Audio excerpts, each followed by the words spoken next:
Édition spéciale, Jean-Marie Chevalier nous a rejoint sur le plateau de Première Édition. Bonjour. Bonjour. Spécialiste des questions énergétiques, professeur à l'Université de Paris-Dauphine. On est dans une situation inédite et grave, Jean-Marie Chevalier. Oui, une situation grave.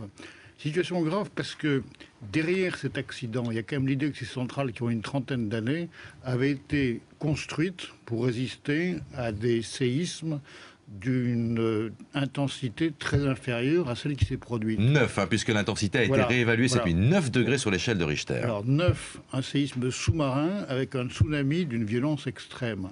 Ce qui veut dire que ce que je crains, moi, c'est qu'on soit en face d'un phénomène de dérèglement climatique avec des phénomènes de multiplication d'événements extrêmes. Haïti, le Pakistan, le Japon.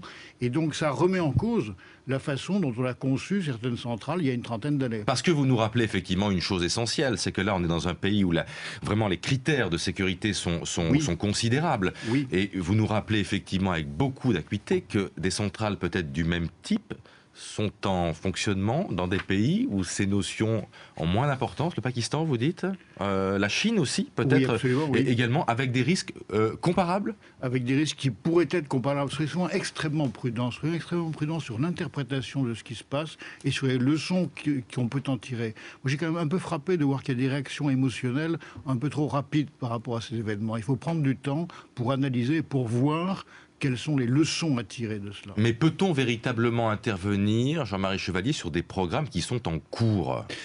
Alors je dirais, ça dépend. Ou des centrales en fin de vie? Je vais vous donner deux exemples.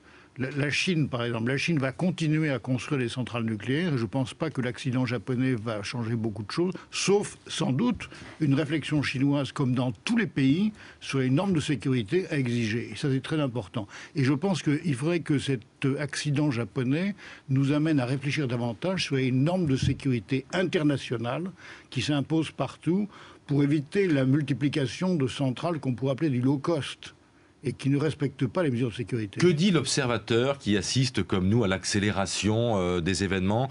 Que les Japonais ce matin paraissent un peu dépassés? Ben oui, il y a quand même des nouvelles assez alarmantes, et donc on a quelque chose d'extrêmement complexe qui était quand même très inattendu et qu'il faut gérer. Il faut gérer avec des informations qui sont diffuses, qu'on a du mal à collecter, et donc l'action, les décisions à prendre sont extraordinairement difficiles.